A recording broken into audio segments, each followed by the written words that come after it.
પ્રકરણ number 11 part B માં આપણે ટેક્સ્ટબુકમાં પેજ નંબર 189 પર આપેલો મુદ્દો છે 11.2 દ્રષ્ટિની ખામી તેનું નિવારણ, તથા આપણે પેજ નંબર 191 ઉપર આપેલો મુદ્દો છે 11.3 પ્રિઝમ વડે પ્રકાશનો વક્રીભાવન, અને પેજ નંબર 193 ઉપર આપેલો મુદ્દો છે કાચના પ્રિઝમ વડે શ્વેત પ્રકાશનું વિભાજન. આટલા મુદ્દાઓનો આપણે અભ્યાસ કરવાના છીએ. વિદ્યાર્થી મિત્રો, હવે આપણે દ્રષ્ટિની ખામીઓ વિશે જોઈએ. તો દ્રષ્ટિની ખામી કોને કહેવાય તે પહેલાં જોઈએ. તો કેટલીક વાર આપણી આંખનો જે નેત્રમણી છે, જે લેન્સ છે, એ પોતાની સમાવેશ ક્ષમતા ગુમાવે છે, અને આ સમાવેશ ક્ષમતા ગુમાવવાને કારણે વ્યક્તિઓ જે તે વસ્તુને સ્પષ્ટપણે જોઈ શકતી નથી, અને આ પ્રકારની ખામીને દ્રષ્ટિની ખામી કહે છે. અને મિત્રો, વક્રીભવનની ખામીને કારણે આ પ્રકારની ખામી ઉદ્ભવે છે, એટલે આ પ્રકારની ખામીને વક્રીકારક ખામી પણ કહેવામાં આવે છે. તો આપણે પણ કેટલીક વખત અનુભવ કરતા હોઈએ છીએ કે આપણને ક્યારેક નજીકની વસ્તુ બરાબર દેખાતી નથી, દૂરની વસ્તુ બરાબર દેખાતી નથી. તો આ પ્રકારની આપણી આંખમાં જે ખામી ઉદ્ભવે તેને આપણે આંખની ખામી કહી શકીએ છીએ. વિદ્યાર્થી મિત્રો, હવે આપણે દ્રષ્ટિની ખામી કોને કહેવાય એ તમને સમજાયું છે. તો હવે દ્રષ્ટિની ખામીના આપણે પ્રકારો જોઈએ. વિવિધ પ્રકારની દ્રષ્ટિની ખામી ઉદ્ભવે છે. તો પહેલા પ્રકારની ખામી છે કે લઘુ દ્રષ્ટિની ખામી, એને માયોપિયા પણ કહેવાય છે. તો આ પ્રકારની ખામીમાં વ્યક્તિ દૂરની વસ્તુ સ્પષ્ટપણે જોઈ શકતી નથી. અને ત્યાર પછી જોઈએ બીજા પ્રકારની ખામી છે ગુરુ દ્રષ્ટિની ખામી, એને હાઇપરમેટ્રોપિયા પણ કહેવાય છે. અને આ પ્રકારની ખામીમાં વ્યક્તિ જ્યારે નજીકની વસ્તુઓ સ્પષ્ટપણે જોઈ શકતી નથી, તેને ગુરુ દ્રષ્ટિની ખામી કહેવામાં આવે છે. અને ત્રીજા પ્રકારની ખામી છે પ્રેસબાયોપિયા. આ પ્રકારની ખામીમાં આંખનો જે લેન્સ છે તેની સમાવેશ ક્ષમતામાં ઘટાડો થાય છે. તો આ પ્રકારની ખામી છે પ્રેસબાયોપિયા. હવે આ ત્રણેય પ્રકારની ખામીને આપણે વિસ્તારપૂર્વક સમજીએ, અને આ ખામીના નિવારણ માટેના આપણે ઉપાયો પણ જોઈએ. હવે આંખની લઘુ દ્રષ્ટિની ખામી વિશે વિસ્તારપૂર્વક સમજીએ. તો સૌથી પહેલાં એ જોઈએ કે આ પ્રકારની ખામી કોને થઈ શકે છે. તો મિત્રો, તમારી ઉંમરની એટલે કે નાની ઉંમરની જે વ્યક્તિ છે એમાં આ પ્રકારની ખામી હોઈ શકે છે. અને આ પ્રકારની ખામીમાં શું થાય છે, તો વ્યક્તિ જે છે આ પ્રકારની ખામી ધરાવતી વ્યક્તિ જે હોય એની વ્યક્તિની આંખ નજીકની વસ્તુ સ્પષ્ટપણે જોઈ શકે છે, પરંતુ દૂરની વસ્તુ જે હોય છે એ એને સ્પષ્ટપણે દેખાતી નથી. જેમ કે બ્લેકબોર્ડ પર લખેલા અક્ષરો તમને બરાબર વંચાતા નથી, જે બસના બોર્ડ હોર્ડિંગ્સ હોય છે એ તમને બરાબર દેખાતા નથી. આ પ્રકારની ખામી.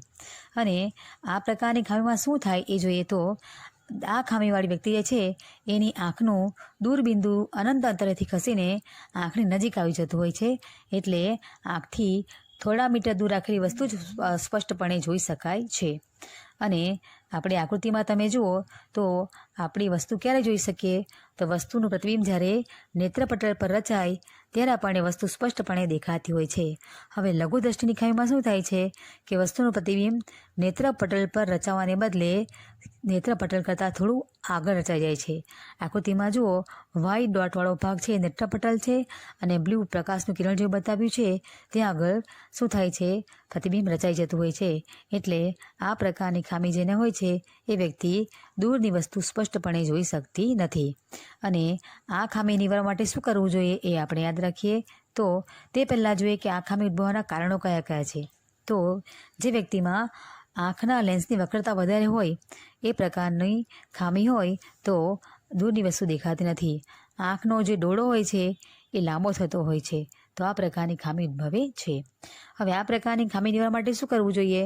તો આ પ્રકારની ખામી નિવારવા માટે યોગ્ય કેન્દ્ર લંબાઈવાળો અથવા યોગ્ય પાવર ધરાવતો હોય તેવો અંતર્ગોળ લેન્સ વાપરવો જોઈએ. એટલે કે અંતર્ગોળ લેન્સના ચશ્મા બનાવવા જોઈએ અને તે પહેરવા જોઈએ, જેથી રેટિના પર વસ્તુનું પ્રતિબિંબ સ્પષ્ટપણે મળી રહે. એ તમને આકૃતિમાં બતાવ્યું છે એ જોઈએ. હવે આ પેજ પર જુઓ, આપણે જોઈ ગયા તે જ વાત છે. આંખના લેન્સની વક્રતા વધારે હોય અને આંખનો ડોળો લાંબો હોય એ વ્યક્તિમાં આ પ્રકારની ખામી ઉદ્ભવે છે. અને આપણે એના નિવારણ માટે શું કરવું જોઈએ એ તમે યાદ રાખજો, કેમ કે તમને હેતુલક્ષીમાં પણ આ પ્રશ્ન પૂછાઈ શકે. અહીં આપણે આગળ જોઈ ગયા તે વાત છે કે ખામી ઉદ્ભવવાના કારણોમાં શું જોયું, તો આંખના લેન્સની વક્રતા વધારે હોવી. તો તમે અહીં જુઓ તો આંખનો જે લેન્સ છે એ ગ્રીન અને પિંક ડોટ બતાવ્યું છે. તો જે ગ્રીન ડોટ છે એમાં આંખનો લેન્સ નોર્મલ છે અને બીજો કયો બતાવે છે કે પિંક રેડ ડોટ છે એમાં આંખના લેન્સની વક્રતા વધારે છે. એમાં ડિફરન્સ જુઓ તો તમને વધારે ખ્યાલ આવશે કે વક્રતા વધારે હોય એ આંખનો લેન્સ કેવો હોય. અને બીજું છે કે આપણે શું કરવું જોઈએ આ ખામી નિવારવા માટે, તો અંતર્ગોળ લેન્સનો ઉપયોગ કરીએ તો લેન્સની જે વક્રતા વધેલી છે એ ઘટશે અને આપણે વસ્તુ સ્પષ્ટપણે જોઈએ. હવે આપણે આંખની ગુરુદ્રષ્ટિની ખામીને વિસ્તારપૂર્વક સમજીએ અને તેના નિવારણ માટેના ઉપાયો પણ જોઈએ. તો ગુરુદ્રષ્ટિની એટલે કે હાઇપરમેટ્રિયાની ખામી વાળી વ્યક્તિ જે હોય છે એ વ્યક્તિ દૂરની વસ્તુ તો સ્પષ્ટપણે જોઈ શકે છે, પરંતુ એને નજીકની વસ્તુઓ સ્પષ્ટપણે દેખાતી નથી, એટલે કે અસ્પષ્ટ દેખાય છે. હવે આવી વ્યક્તિની જે આંખમાં નજીકનું બિંદુ સ્પષ્ટ દ્રષ્ટિ અંતર જે હોય છે એ દૂર ખસી જાય છે. આકૃતિમાં બતાવી તે પ્રમાણે જોઈ લેજો કે એનું જે બિંદુ છે એ દૂર ખસેલું છે. અને આવી વ્યક્તિઓને જો વસ્તુ વાંચવી કે લખવું હોય કંઈ તો વસ્તુ થોડી દૂર રાખવી પડતી હોય છે. અને આ વ્યક્તિ જે છે આ પ્રકારની ખામી એ ખાસ કરીને મોટી ઉંમરની વ્યક્તિમાં જોવા મળે છે. હવે આપણે ગુરુદ્રષ્ટિની ખામી ધરાવતી વ્યક્તિની આંખમાં નજીકની વસ્તુમાંથી આવતા પ્રકાશના કિરણો નેત્રપટલની પાછળના ભાગમાં કેન્દ્રિત થાય છે, નેત્રપટલ પર કેન્દ્રિત થતા નથી અને તેને કારણે નજીકની વસ્તુઓ તેને ખૂબ જ અસ્પષ્ટ દેખાય છે. હવે આ પ્રકારની ખામી હોય તો એને નિવારવાના ઉપાયો કયા તે પણ જોઈ લઈએ. તો બહિર્ગોળ લેન્સનો ઉપયોગ કરીએ, યોગ્ય કેન્દ્રલંબાઈવાળા અને યોગ્ય પાવર ધરાવતા બહિર્ગોળ લેન્સના ચશ્મા પહેરીએ તો વસ્તુનું પ્રતિબિંબ રેટિના ઉપર મળશે અને વસ્તુ આપણને સ્પષ્ટપણે દેખાશે. તો ટૂંકમાં બહિર્ગોળ લેન્સના ચશ્મા પહેરવાથી ગુરુદ્રષ્ટિની ખામી નિવારી શકાય છે. હવે આ પ્રકારની ખામી ઉદ્ભવવાના કારણો જોઈએ તો આંખના લેન્સની એટલે કે નેત્રમણીની કેન્દ્રલંબાઈ ઘણી બધી વધારે હોય તો આ પ્રકારની ખામી ઉદ્ભવી શકે છે. અને બીજું છે આંખનો ડોળો જો નાનો હોય તો આ પ્રકારની ખામી ઉદ્ભવી શકે છે. આંખની ત્રીજી અને છેલ્લી ખામી છે પ્રેસબાયોપિયા. તો પ્રેસબાયોપિયા વિશે આપણે વિસ્તારપૂર્વક માહિતી મેળવીએ. વિદ્યાર્થી મિત્રો, ઉંમર વધવાની સાથે વ્યક્તિના આંખના લેન્સની સમાવેશ ક્ષમતામાં ઘટાડો થાય છે. મોટાભાગની વ્યક્તિઓમાં આંખનું નજીકનું બિંદુ જે હોય છે એ દૂર ધકેલાય છે, તેથી ચશ્મા પહેર્યા વગર નજીકની વસ્તુઓ પણ સહેલાઈથી સ્પષ્ટ રીતે જોવા મુશ્કેલી પડે છે અને આ ખામીને પ્રેસબાયોપિયા કહેવામાં આવે છે. આ ખામી ઉદ્ભવવાના કારણો આ પ્રમાણે છે. જો સિલિયરી સ્નાયુઓ નબળા પડે તો આ ખામી ઉદ્ભવે છે. અને બીજું છે કે નેત્રમણી એટલે કે લેન્સની સ્થિતિસ્થાપકતા ઓછી થાય તો પણ આ ખામી પ્રેસબાયોપિયા ઉદ્ભવે છે. હવે આપણે આ જે ખામી હોય છે એ નિવારવા માટે શું કરવું જોઈએ તેની માહિતી મેળવીશું. હવે જોઈએ તો જો વ્યક્તિને લઘુદ્રષ્ટિની ખામી અને ગુરુદ્રષ્ટિની ખામી આ બંને પ્રકારની ખામી હોય તો તેવી વ્યક્તિને સ્પષ્ટ વસ્તુ જોવા માટે બાયફોકલ લેન્સની જરૂર પડે છે. બાયફોકલ લેન્સ એટલે એવા પ્રકારનો લેન્સ કે જેમાં ઉપરનો ભાગ અંતર્ગોળ લેન્સનો હોય છે અને નીચેનો ભાગ બહિર્ગોળ લેન્સનો હોય છે. આકૃતિમાં બતાવ્યું છે અહીંયા. તો અંતર્ગોળ લેન્સ જે હોય છે તેના દ્વારા દૂરની વસ્તુ જોવામાં હેલ્પ મળે છે અને જે બહિર્ગોળ લેન્સ છે એના દ્વારા આપણે નજીકની વસ્તુઓ સ્પષ્ટપણે જોઈ શકીએ છીએ. હવે અત્યારે તો કોન્ટેક્ટ લેન્સ પહેરી અથવા તો ઓપરેશન દ્વારા પણ વક્રીકારક દ્રષ્ટિની ખામીઓ નિવારી શકાય તેમ છે. તો વિદ્યાર્થી મિત્રો, આ ક્વેશ્ચન બરાબર તૈયાર કરજો અને તમને તફાવત સ્વરૂપે પૂછી શકાય કે વ્યાખ્યા સ્વરૂપે પણ પૂછી શકાય. તો તમે વિદ્યાર્થી મિત્રો, અહીં કોષ્ટકમાં તમને ત્રણેય ખામીઓ દર્શાવી છે. લક્ષણો, એ ખામીઓ થવાના કારણો અને ઉપાય ત્રણે આપેલા છે. તમે ઇન શોર્ટ આ કોઠો યાદ રાખી શકો તો તમને ટૂંકનોંધ પૂછાય કે સમજૂતી પૂછાય તો તમને જવાબ આપવામાં સહેજ પણ મુશ્કેલી પડશે નહીં. કોઠાનું વર્ણન ફરી પાછું ન કરીએ કેમ કે બધું વર્ણન ઓલરેડી આપણે કરેલું જ છે.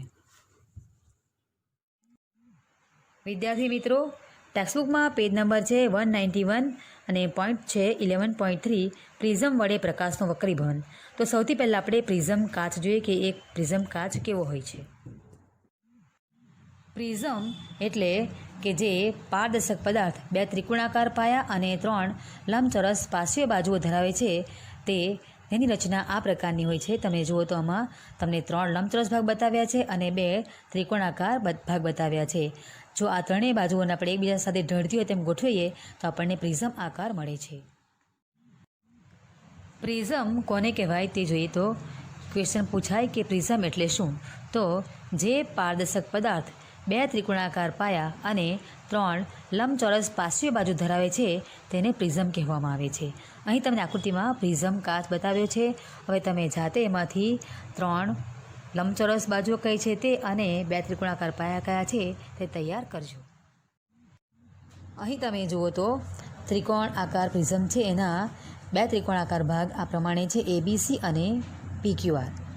અને ABQP, ACRP, BQRC એ 3 લંબચોરસ ભાગ છે, એટલે કે પ્રિઝમના કુલ 5 ભાગ છે.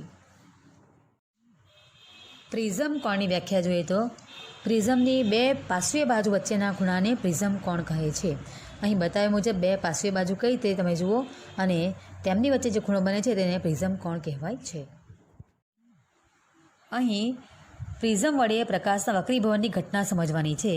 તો અહીં તમને પ્રિઝમ પર આપપાત થતું કિરણ આપાત કિરણ દર્શાવ્યું છે, એનું વક્રીભવન થાય તે વક્રીભવન કિરણ છે, અને છેલ્લે એ કિરણ પ્રિઝમમાંથી બહાર નીકળે તે નિર્ગમન કિરણ છે. હવે આ કિરણોનો આપણે વિગતે અભ્યાસ કરીશું.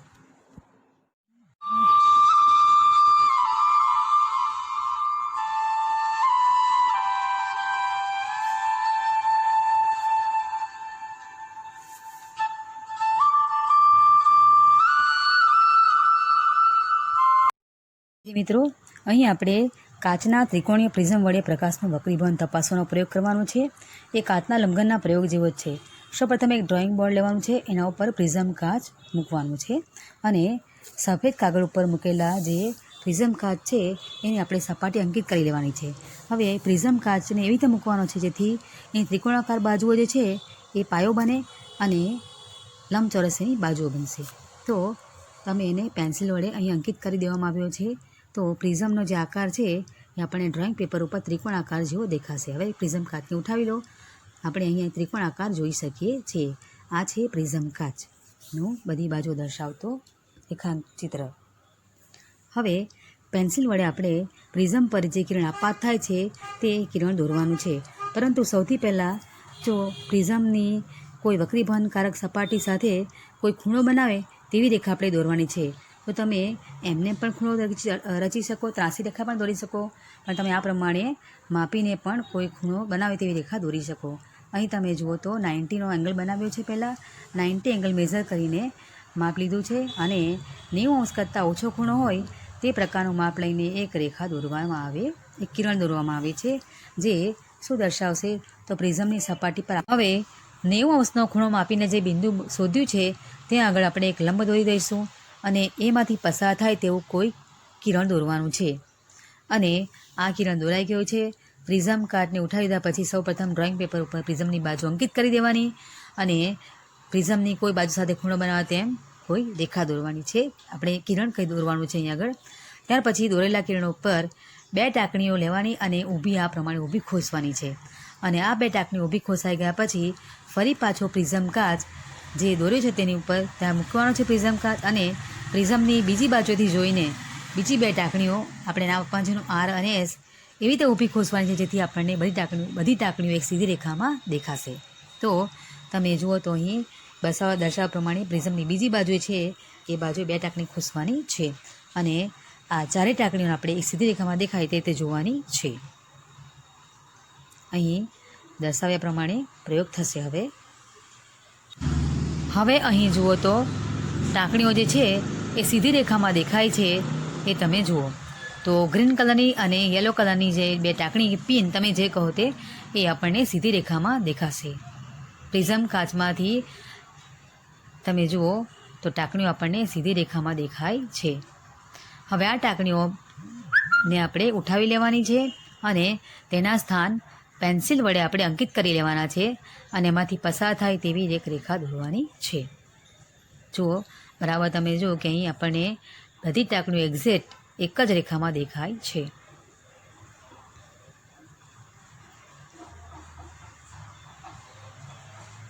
હવે તમે જુઓ તો અહીં આ પ્રયોગમાં આ તમારી ટેક્સ્ટબુકમાં પેજ નંબર 192 પર આ તમને એક્સપેરિમેન્ટ આપેલો છે.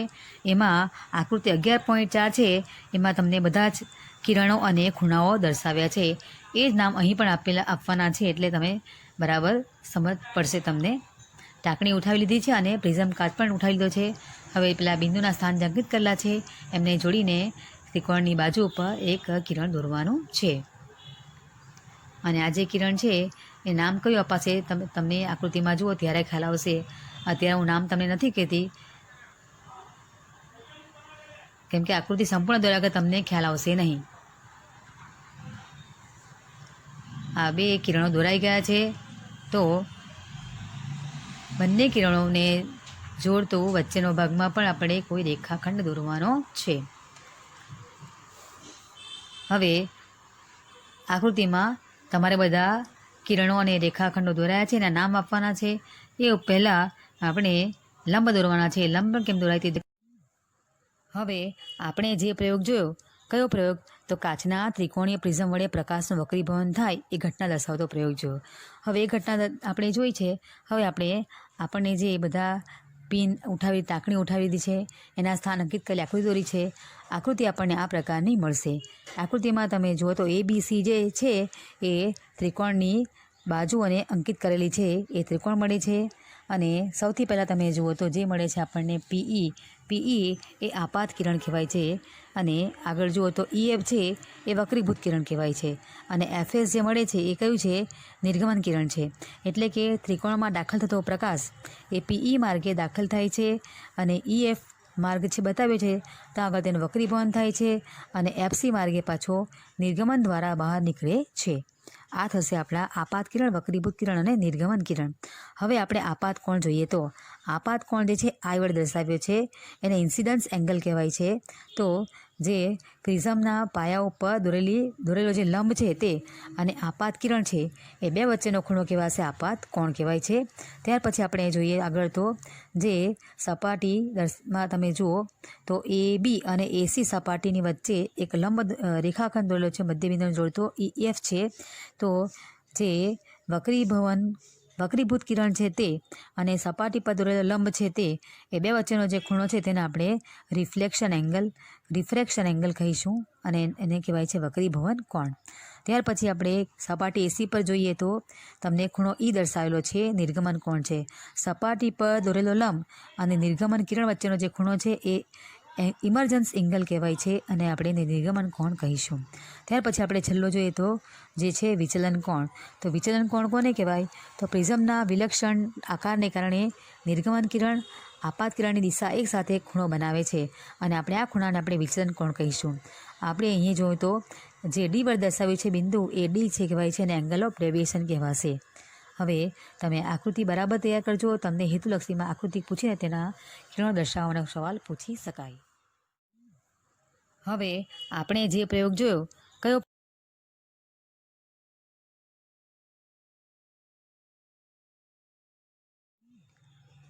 અહીં જુઓ તો આપાત કોણ અને નિર્ગમન કોણનો જે સરવાળો થાય છે તે પ્રિઝમ કોણ અને વિચલન કોણના સરવાળા જેટલો હોય છે. તો પ્રિઝમ માટે જે આપાત કોણ છે અને નિર્ગમન કોણ છે એ માપ, અને પ્રિઝમ કોણ અને વિચલન કોણનું જે માપ થાય એ બેનો સરવાળો સરખો જ થતો હોય છે. સૂત્ર જુઓ, angle I plus angle E equal to angle A plus angle D થશે. હવે ટેક્સ્ટબુકમાં આપેલો છે પેજ નંબર 193 ઉપર મુદ્દો છે 11.4 કાચના પ્રિઝમ વડે શ્વેત પ્રકાશનું વિભાજન. આપણે એ સમજીએ, પણ તમે સૌથી પહેલાં અહીં દર્શાવેલી આકૃતિ જુઓ. આકૃતિ બરાબર છે? અહીં તમને બે પ્રિઝમ કાચ વડે પ્રકાશનું વિભાજન થતું દર્શાવ્યું છે. તો આ બંને આકૃતિમાં કંઈ ડિફરન્સ છે? 1 અને 2 લખેલું છે, બંને શોધી કાઢો. ડિફરન્સ છે કે નથી તે પહેલાં નક્કી કરો, અને હોય તો શોધી કાઢો. હવે આપણે પ્રકાશનું વિભાજન કોને કહેવાય તે જોઈએ તો સૂર્યનો જે પ્રકાશ છે, જે સફેદ પ્રકાશ છે એ 7 જુદા જુદા રંગોનો બનેલો છે, અને આ શ્વેત પ્રકાશમાંથી 7 રંગો પાછા મેળવવાના છે. એ ઘટનાને આપણે પ્રકાશનું વિભાજન કહીએ છીએ, અને પ્રિઝમ દ્વારા આપણે આ પ્રવૃત્તિ કેવી રીતે થાય તે જોવાની છે. અહીં આકૃતિ મુજબ કાચનો પ્રિઝમ છે. એના પર આપણે એક બાજુથી સફેદ પ્રકાશનું કિરણ દાખલ કરીએ છીએ, આપાત કરીએ છીએ, તો આપણને પ્રિઝમની બીજી બાજુએ આપણને 7 રંગનો વર્ણપટ જોવા મળશે. મિત્રો, બધા રંગો આપણે સ્પષ્ટ રૂપે અલગ અલગ જોઈ શકતા નથી, પરંતુ બધા રંગોનું મિશ્રણ હોવા છતાં આપણે એકબીજા રંગોનો ભેદ પારખી શકીએ એવી રીતે આપણને 7 રંગનો પટ્ટો દેખાય છે. પ્રકાશનું તેના ઘટક રંગોમાં વિભાજન થાય છે. આ ઘટનાને પ્રકાશનું વિભાજન કહેવામાં આવે છે. તમને એનો ક્રમ તો ખબર જ છે, કેમ કે તમે નાનપણથી ગોખતા આવેલા છો. જાની વાલી પીનારા અથવા રાના પીલી વાનીજા. તમે જે તે ક્રમમાં આ 7 રંગનો પટ્ટો છે એના રંગો યાદ રાખજો, તમને વિભાગ એમાં કામ લાગશે. હવે જોઈએ તો શ્વેત પ્રકાશનું પ્રિઝમ વડે વિભાજન સાથી થાય છે. આપણે કાચનો લંબઘન લઈએ તો આપણને 7 રંગનો વર્ણપટ દેખાતો નથી, પરંતુ પ્રિઝમ વડે એનું વિભાજન સાથી થાય તે સમજીએ. શ્વેત પ્રકાશનું પ્રિઝમ વડે વિભાજન કરવામાં આવે તો આપણને અલગ અલગ રંગોવાળો પટ્ટો જોવા મળે છે. તો આપણે જાણીએ છીએ કે જે સૂર્યપ્રકાશ છે એ અલગ અલગ તરંગલંબાઈવાળા કિરણો બનેલો છે. તરંગ લંબાઈ જુદી જુદી હોવાને કારણે આપણને કિરણોનો રંગ પણ જુદો જુદો જોવા મળતો હોય છે. જો આ બધી જ તરંગ લંબાઈવાળા કિરણોને આપણે શૂન્યાવકાશમાંથી પસાર કરીએ તો આપણને વેગ સમાન હોવાને કારણે સફેદ પ્રકાશ દેખાતો હોય તેવો જોવા મળે છે. પણ જ્યારે કાચના પ્રિઝમમાંથી પસાર કરીએ તો માધ્યમ બદલાશે. કાચના પ્રિઝમમાંથી કિરણ પસાર કરતાં પહેલાં કિરણ હવાના માધ્યમમાં હોય છે અને ત્યાર પછી કાચના માધ્યમમાં જાય છે. આમ શું થશે તો જુદા જુદા રંગના પ્રકાશના કિરણનો વેગ જુદો જુદો હોવાથી એનો નિરપેક્ષ વક્રીભવનાંક પણ જુદો જુદો હોય છે અને λ/λ' સૂત્ર પરથી આપણે શોધી શકીએ છીએ. અને એને કારણે શું થશે તો પ્રકાશના કિરણો અલગ અલગ પ્રમાણમાં વાંકા વળે છે અને સફેદ પ્રકાશનું વિભાજન થાય છે અને આપણને 7 રંગનો વર્ણપટ અહીં બતાવ્યા મુજબનો જોવા મળે છે. શ્વેત પ્રકાશનું પ્રિઝમ. હવે અગત્યનો મુદ્દો જોઈએ તો હેતુલક્ષીમાં કામ લાગે તેવો છે. તો પારદર્શક માધ્યમમાં જાંબલી રંગના પ્રકાશનું મહત્તમ વિચલન થાય છે અને લાલ રંગના પ્રકાશનું ઓછું એટલે કે ન્યૂનતમ વિચલન થાય છે. તો વિચલન કોનું વધારે થાય છે તે અહીં દર્શાવેલું છે અને કોનું ઓછું થાય તે દર્શાવેલું છે. હવે આપણે કયા રંગના પ્રકાશનો વેગ મહત્તમ અને ન્યૂનતમ હોય તે જોવાનું છે. તો કયા માધ્યમમાં તો પારદર્શક માધ્યમમાં લાલ રંગના પ્રકાશનો વેગ મહત્તમ હોય છે અને જાંબલી રંગના પ્રકાશનો વેગ ન્યૂનતમ એટલે કે ઓછો હોય છે. તો આ બંને તમે યાદ રાખજો કે મહત્તમ વિચલન અને મહત્તમ વેગ, ન્યૂનતમ વિચલન અને ન્યૂનતમ વેગ કયા રંગના પ્રકાશનું હોય છે.